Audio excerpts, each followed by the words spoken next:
자, 132페이지 하단에 가면 여과작용이라고 있어요.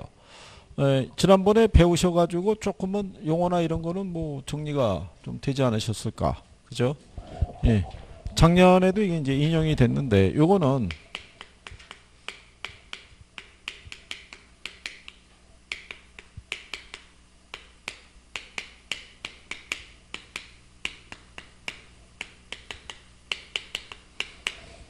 네, 여러분 시험상에서는 개념을 얘기할 때 주택의 질적 변화에 따른 가구의 이동관계 있죠. 예, 이거를 나타내는 게 이제 여과라고 얘기를 하죠. 일종의 이제 주택은 계속 로테이션 된다고 보시면 돼요. 순환된다고. 그랬을 때 이제 그 유형을 보게 되면 요 제목은 알아두셔야 돼요. 그죠? 그래서 상향 여과라는 게 있고요. 그 다음에 하향 여과라는 게 있죠. 여러분 기출에서는 얘하고 제목을 바꿔서 내기도 해요. 가장 잘 쓰는 게. 그래서 여기는 하위 계층이 사용하던 주택이 있죠. 예, 이게 상위 계층의 사용으로 전환되는 거죠. 근데 그냥 전환되지는 않고요. 예, 하위 계층이 거주하던 주택이 뭐가 됨으로써, 그렇죠? 재개발됨으로써. 하향 여과라는 거는 상위 계층이 사용하던 주택이 하위 계층의 사용으로 전환되는 것을 얘기를 하죠. 근데 이것도 그냥 전환되는 건 아니고요. 상위 계층이 이주에서 발생한 공가를 인수하고 들어가는 케이스다. 이렇게 생각하시면 되죠. 그렇죠? 여기서. 근데 여기서 이제 이 여과라는 개념을 성립할 때는 정부는 일정 수준 이하의 저가주택은 신축이 금지되어 있다는 얘기예요. 그러면 저소득층 입장에서는 자기들이 원하는 주택 서비스 있죠. 신축을 통해서는 공급받을 수 없고 기존 주택을 소비할 수밖에 없어요. 그렇죠? 우리가 이제 시장에 고급 주택이 있고 중급이 있고 저급이 있을 때 요 주택들에서 제공하는 주택 서비스 있죠. 이게 효용이라고 그랬죠. 이게 30, 20, 10 이렇게 돼 있죠. 근데 정부는 이 저급 주택은 뭐가 금지되어 있다. 예, 신축이 금지되어 있는데 주택에서 제공되는 서비스는요. 시간이 지나면서 퇴색되게 마련이라는 얘기죠. 그래서 1년을 기준으로 일씩 감소한다라고 가정하는 거죠. 그러면 한 10년이 경과하게 되면 이 서비스의 효용이 20으로 줄죠. 얘는 얼마로? 그럼 얘는 제로가 되는 거죠. 그러면 이때 요 주택이 다시 뭐가 되는 거예요? 신축이 되는 거예요. 효용 얼마짜리로? 30짜리로. 그러면 고급 주택에 거주하는 사람들이 필요하는 효용이 30인데 줄었잖아요. 그러면 이 사람들은 요 효용을 소비하고서 일로 이주를 해 들어가죠. 그러면 이 사람들이 이주하면 이 주택에 공가가 발생할 거 아니에요. 이 주택을 얘가 인수하고 들어가는 거죠. 요렇게. 그죠? 그러면 여기 있는 요 주택도 누가? 얘가 인수해서 들어가는. 그죠? 그렇게 해서 주거 이동이 발생한 다음에 다시 또 10년이 경과하면 같은 상태가 되풀이될 수 있어요, 없어요? 그렇죠? 이렇게 계속 로테이션 되는 거예요. 그러면 저소득층들은 신축을 통해서 공급을 받는 게 아니라 기존에 자기보다 소득이 높은 사람들이 거주하던 주택이 비어 있는 거를 얘들이 인수하고 들어가는 거죠. 그래서 이걸 우리가 여과라고 얘기하는 거죠. 이해하시겠나요? 예, 그래서 이렇게 구별하시면 돼요. 그래서 이 공가가 발생하는 것 있죠. 이주하면서 생기는 뭐. 예, 이게 공가라는 건 여과가 발생할 때 중요한 요소로 작용하는 게 공가예요. 공가가 발생하지 않으면 여과라는 개념이 성립하기가 어렵죠. 그 다음에 이제 그 밑에 가면 하향 여과 과정이라고 있어요. 요거는 그 단기하고 장기로 얘기하는 건데요. 지금은 참고하셔도 되고요. 5월달 정도 할 때 단기하고 장기는 구별해 드린다고 말씀을 해 드렸고요. 이게 이제 뭐냐면 그래프가 떠야 돼요. 저가 주택 시장과 고가 주택 시장이 있죠. 예, 거기에 따른 단기와 장기 있죠. 예, 요거를 이제 우리가 그래서 요거 단기하고 장기 하는 게 여과도 있고요. 그다음에 지역지구제에서도 단기하고 장기. 예, 그다음에 임대료 보조에서도 단기와 장기. 그다음에 공공임대주택이 있을 때 단기와 장기. 그래서 이게 그래프를 그려서 조세도 마찬가지예요. 단기와 장기 균형에 대한 게 있으니까 그런 부분에 변화가 있는데 나중에 이제 한번 들어보시면 돼요. 요즘 시험에는 잘 인용이 안 되는데 그래도 5, 6월달 과정이 심화 과정이니까 그래도 뭐라도 더 해봐야 되잖아요. 그죠? 여러분들의 수준에 맞춰서 수준이 점점 올라가고 있잖아요. 그죠? 그 수준의 레벨업이 됐으니까 거기에 맞춰서 또 이루어져야 되죠. 예. 자, 그래서 우리가 뒤로 넘어가셔서 134페이지에 중간에 박스 있죠? 거기에 보면 주택 여가 과정의 효과라고 돼 있죠? 주택의 여가 과정이 원활하게 작동하는 주택시장에서 주택 여가 효과가 긍정적으로 작동하면요. 주거의 질이 개선이 되죠. 무슨 말인지 아시겠죠? 효용이 지금 떨어져 있는 애들이 순차적으로 이동해서 올라가니까 종전보다는 조금 더 괜찮은 주택 서비스가 소비될 거 아니에요. 그리고 이런 현상이 주택의 내구성을 증대시켜서요. 결과적으로 주택 공급량 증가에도 기여할 수 있다라고 얘기를 해요. 그 표현까지는 시험에 나온 거예요. 그게. 그 다음에 이제 그 밑에 가면 주거 분리하고 뭐가 있어요? 여가 적용이라고 있죠.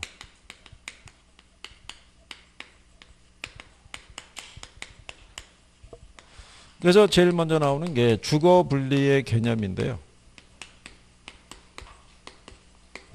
주거 분리라는 것은요. 이 도시화라든가 또는 산업화 있죠. 예, 여기에 영향에 의해서 고소득층에 대한 주거지역 있죠. 저소득층에 대한 주거지역이 있죠. 예, 이게 분리되는 것을 우리는 주거분리라고 그래요. 그죠? 예. 모든 이제 부동산학에 관련된 모든 논점은요. 도시화 과정에서 비롯됐다라고 생각하시면 돼요. 그죠? 예, 우리나라도 예전에 농업국가였었죠. 그렇잖아요. 근데 우리가 알고 있는 미국이 있죠. 예, 걔네들도 농업국가에 있었어요. 그래서 미국민의 한 95% 정도가 농업활동에 종사했다고 보시면 돼요. 그죠? 근데 지금은 미 국민의 한 2%에서 3% 정도만 농업에 종사해요. 근데 그렇게만 종사해도 미국민들을 다 먹여 살릴 수 있는 생산을 할 수 있어요. 이유가 뭐냐면 영농 기술이 발달한 거예요. 그러니까 옛날에 영농 기술이 발달하기 전에는 다 사람이 했다고요. 농사 지을 때. 그러니까는 한 가족이 있으면 그 가족이 다 매달려야지만 수확을 거둘 수 있었던 거예요. 그래서 95%가 매달려야지만 국민 전체가 먹고 살 수 있는 수확을 거둘 수 있었는데 영농 기술이 발달하니까는 이제는 예전에 비해서 훨씬 어떻게 해야 돼요? 적은 수만 종사를 하더라도 먹여 살릴 수가 있죠. 그러니까 무슨 산업 구조가 바뀌는 거죠. 그러면서 이제 2차 산업, 3차 산업으로 이제 확대돼 나가면서 그러면 농촌에서는 기술이 발달하면 인력이 남아돌 거 아니에요. 그 사람들은 도시화 과정에서 어디로? 도시로 모여들죠. 그래서 좁은 공간에 많이 모여 살다가 이거랑 똑같이 일정한 시간이 경과하게 되면 어떻게 돼요? 주거에 대한 질이 개선이 되잖아요. 그 과정에서 소득 계층에 따라 주거의 영역이 나누게 되는 거죠. 그게. 그러니까 그래서 이제 여기서 발생하고요. 그래서 요거는 도시 전체적인 차원에서도 발생할 수 있고요. 어디서도 발생할 수 있다. 근린 지역이라는 건 여러분이 거주하고 있는 그 주변에서도 주거 분리는 발생할 수 있어요. 왜냐하면 담장 하나를 이웃하게 해가지고 고급 주택하고 그렇지 못한 주택이 붙어 있을 수도 있어요, 없어요? 그럴 수도 있는 거예요. 도시 전체적인 차원에서요. 한 수십 년의 세월이 지나면 새로운 신도시 같은 개념의 새로운 주거가 조성이 될 수도 있다, 없다? 있죠. 그러면 여기 어떤 하나의 A라는 시가 있었을 때 여기 기존 주거지가 있는데요. 얘네가 시간이 오래되면 질이 떨어질 거 아니에요. 그럴 때 인구는 늘어나고 소득도 높아지게 되면 이 시에서는 새로운 신도시 같은 개념으로 새로운 주거지가 새로 조성이 되죠. 그럼 얘는 주거 환경이 기존보다 훨씬 괜찮겠죠. 그러면 일로 이주해 가는 사람은 소득이 있는 사람만. 소득이 없는 사람들이 여기 머물면서 이제 주거 분리라는 게 발생할 수 있다. 그래서 이게 시험에도 한 2번 나온 거예요. 도시 전체적인 차원에서도 발생할 수 있는데 어디서는 발생하지 않는다. 근린 지역에서 발생하지 않는다. 그러면 틀려요. 그 다음에 이제 거기 가시면 여가작용과 주거분리라고 그랬을 때요.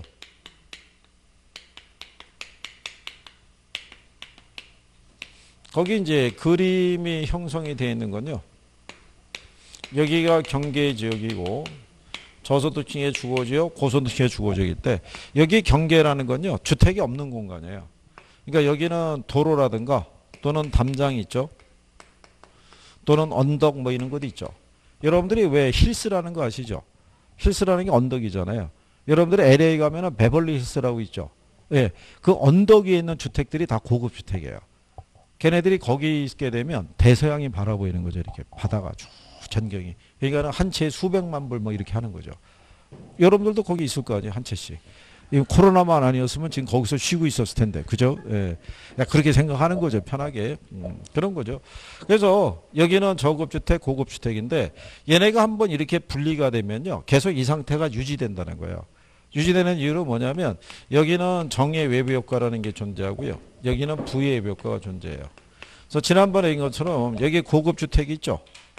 얘가 만약에 6억짜리인데 6억짜리 주택에다가 주택에 대한 개량 비용이 있죠. 예, 5천을 투자하게 되면은 이 가치가 7억이 되는 거예요. 그러니까 이 개량 후에 대한 가치에 대한 변화 있죠.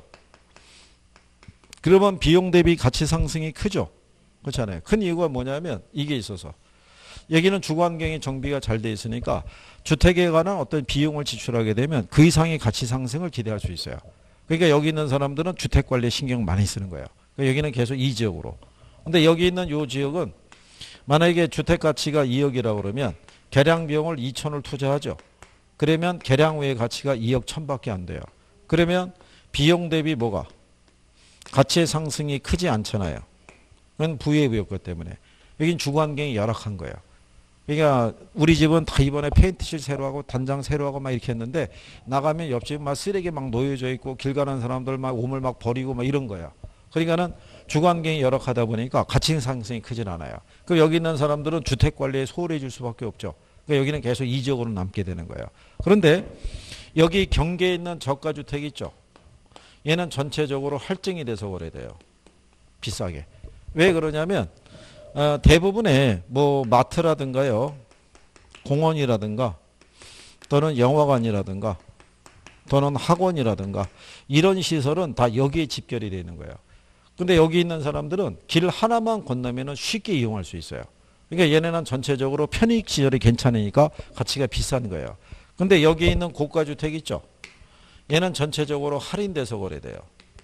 할인되는 이유가 뭐냐면 고가주택의 기본적인 그 기준 중에 하나가 소음도라고 그랬었죠. 고가주택들은 대부분 조용해요. 조용한데 이 사람들이 여기 이용하는 과정에서 잦은 출입이 발생할 거 아니에요. 그러니까 여기는 이런 효과가 안 나타나고 이런 효과가 나타나는 거예요. 그러니까 여기는 7억에 매매가 안 되는 거예요.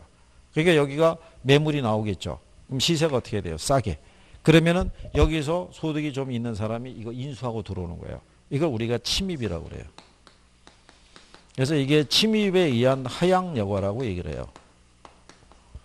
그러면 이 주택이 소득이 낮은 계층으로 여과돼서 내려가는 거잖아요. 그러면 경계가 안으로 확산되겠죠. 그래서 이게 계속 확산이 되다 보면 얘네가 이걸로 바뀔 수가 있어요.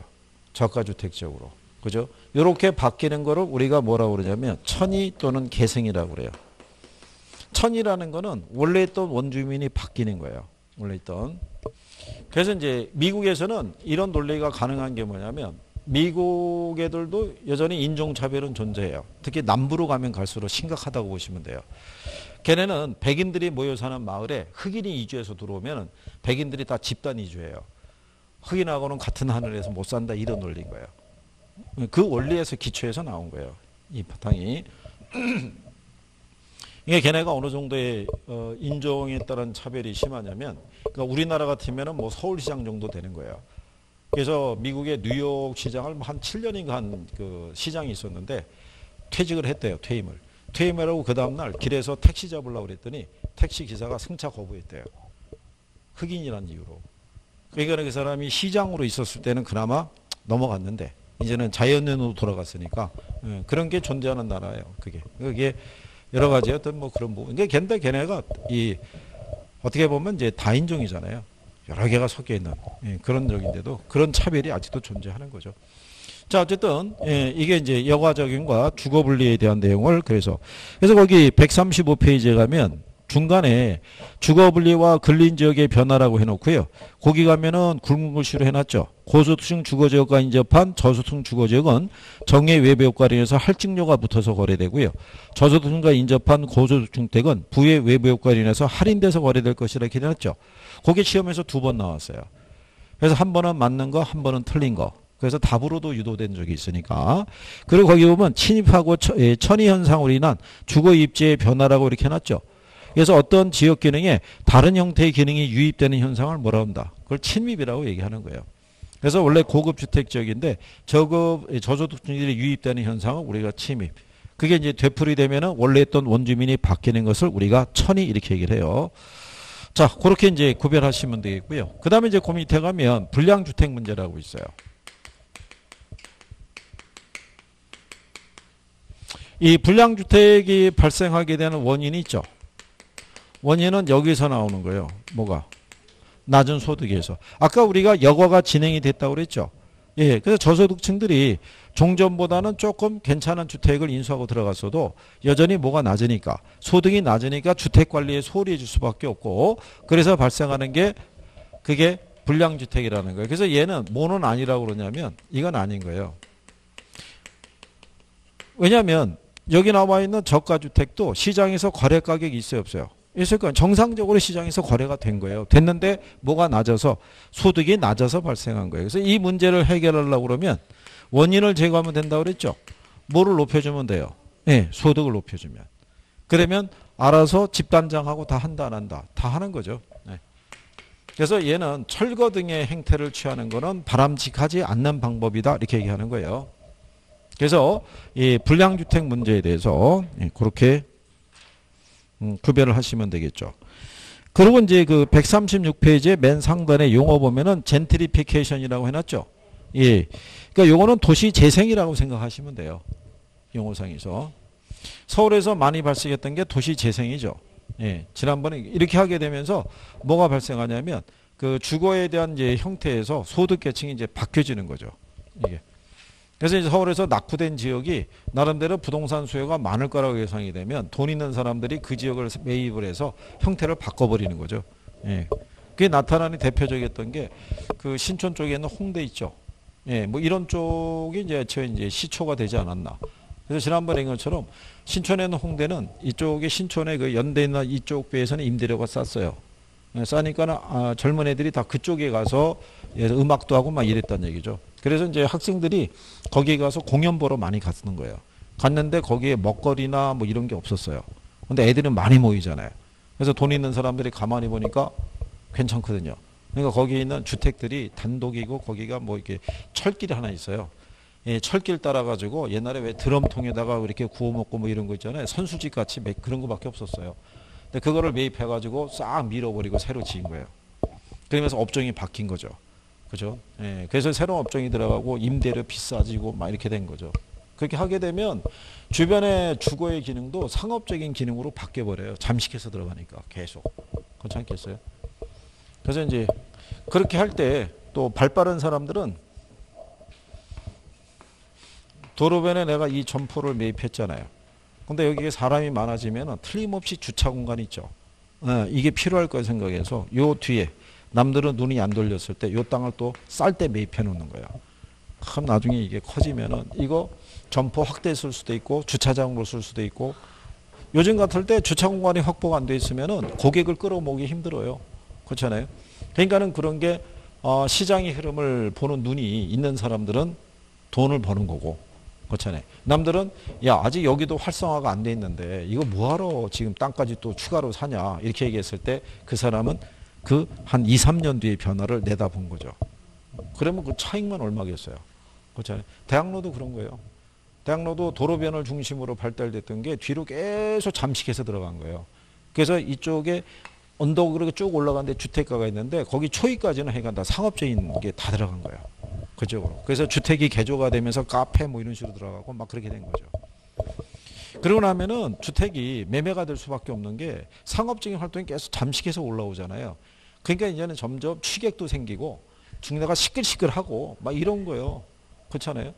예, 그래서 이게 너무 가깝게 있으면은 주거 환경으로는 썩 좋은 편은 아닌 거예요. 물론 이제 보리음료 한잔하기는 편하겠죠. 대문 열고 내려가면 거기니까 편한데 문제는 거기 그 취객들도 올라온다는 얘기죠. 그게 그래서 예, 그래서 이게 투자 운영에서 한다는 거는 결국 쉬운 건 아니다는 얘기죠. 그래서 이제 그런 정도. 그 다음에 거기 가면 부동산 시장 하고요. 정보의 효율성이라고 해놨죠.